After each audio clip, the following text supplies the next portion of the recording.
The moon landing, okay? I'm not saying the moon landing was faked, but there's an argument that it is impossible for humans to leave something called the Van Allen belt. Okay? The Van Allen belt is this electromagnetic field that protects us from cosmic radiation. So that the belts themselves have heavy radiation. So if you go into it, you die. But also if you leave the Van Allen belt, there's nothing to protect you from cosmic radiation, so you could die as well. So some scientists actually believe that it's impossible to leave Earth. Okay? We'll just die. I don't know how they were able to do this. And as you may know, right now, a lot of countries, America, China, are trying to get back to the moon. They're having a really hard time. Okay? They're having a hard time because NASA lost all the technology, lost all the footage, lost all the data. Oops. Oh well. Okay.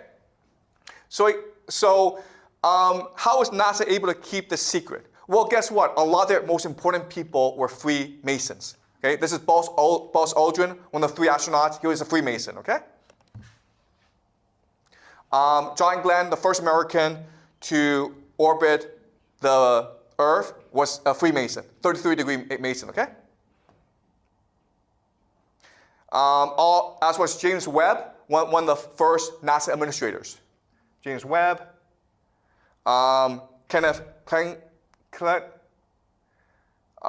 So these people are embedded throughout the bureaucracy. And because they're able to coordinate, they have complete control of the bureaucracy.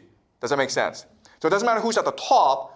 What matters is which bureaucrats are able to work together to achieve their vision. This is Werner von Braun. And he was one of the first NASA leaders. And he's a German. He was actually a Nazi who was brought over after World War II to help America build its space program. Okay? And he had a friend or a colleague named Carol Rosen. And we don't know if this is true. Okay? But what Carol Rosen tells us is that when von Braun died, he told us that the American government, was first and foremost concerned about spending money on space weapons. Okay? And to do this, what America will do is continue to manufacture threats to justify all the spending on weaponry. Okay? And then she lists the different threats. First, they will use Russians, okay? The Russians. We have to defeat the Russians in the space race. Then they'll be like, you know what? Terrorists, okay, 9/11. Then, third world countries, the crazies, like North Korea, okay? Iran. And then, an asteroid. We need space weapons to protect the Earth from asteroids. And then the last thing is a fake alien invasion, okay? Aliens. Okay, does that make sense? Okay. So we'll talk about this later towards the end of the semester about a fake alien invasion, okay? That's part of the plan. And they've been seeding this for a long time. So I'll conclude by talking about different possibilities. You don't have to believe me, okay? In fact, there are, I think, 5 different possibilities as to what happened. Okay? The footage looks fake. So how to explain this? Well, the first explanation is it's real footage. And we just believe the government, okay? But we also need to believe that they lost all the footage, lost all the technology, lost all the data. Okay? That's possibility number 1. Just believe what the government tells you. Possibility number 2 is America went to the moon, but the astronauts discovered too many secrets on the moon. Like there are space aliens on the moon. They can't tell us, so they create this fake footage, okay? That's the second possibility. Third possibility is America went to the moon, but because of the lighting, because of the difficulty of filming, they couldn't actually take any footage. So they made it up to please the American people, okay? The fourth possibility is America went to the moon, but NASA decided to create this fake footage to fool the Soviets, right? Because if it's real footage, the first Soviets might be able to copy the technology, so we should just fake this thing and make fun of the Soviets, okay? Let's fool the Soviets. So the Soviets could not reverse engineer the success. Okay? That's also a possibility. Right? And the last possibility, of course, is America didn't go to the moon. And it's entirely your choice which possibility to believe. Okay? I'm just proposing different possibilities out there. So how can we know the truth? Well, we can use game theory to logically deduce what happened. Okay? So let's use game theory. All right. So we know that NASA's Apollo program cost $26 billion.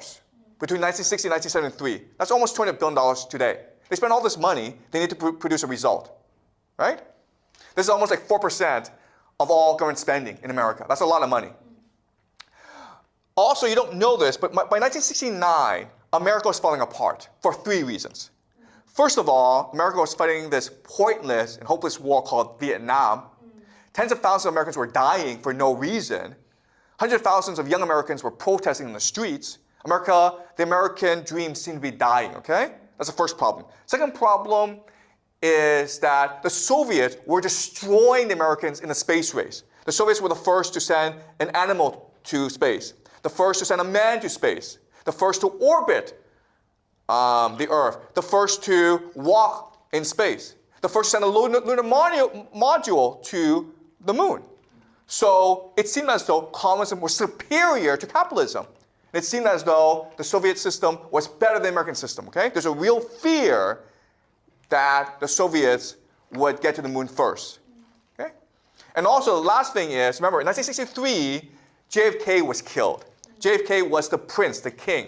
So that put Americans in a very bad mood. But then later on, other prominent Americans like Robert F. Kennedy and Martin Luther King, they were all killed as well.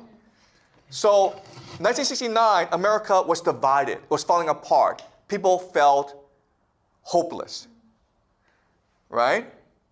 So what this means is that if America sent a mission to the moon and all the astronauts died or they didn't get there, America would have been broken, okay?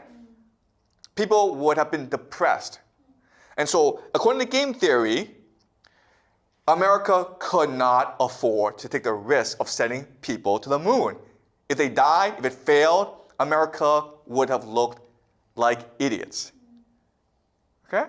But of course, there's always a counter-argument. The counter-argument is, okay, this makes sense, but why did the Soviets call out the Americans and said, you guys faked this? Right? What? America and so Soviet Union were in competition with each other. Everyone believed America went to the moon, but there's a lot of evidence to suggest that America didn't go to the moon. So why did the Soviets tell the world? Okay? That I can't answer for you. All right? So I just leave you with this thought. Okay? But what I believe is, within the next 2 years, the truth will slowly start to come out. And you will see for yourself what really happened. So this class, it's not meant to tell you what happened. This class is just meant to give you different possibilities and give you tools to understand or figure out for yourself what might have happened, okay? All right? So any questions before we conclude?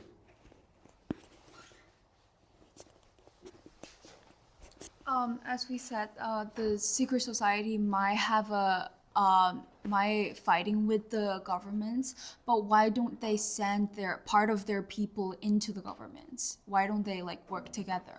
No, they are the government. Oh, okay, fine. Yeah, right. Because secret societies cannot exist outside of bureaucracies, right? They have power because they're able to coordinate within the bureaucracy in a way that other organizations cannot. Right? So only when the bureaucracy has reached a certain maturity, a certain size, can secret society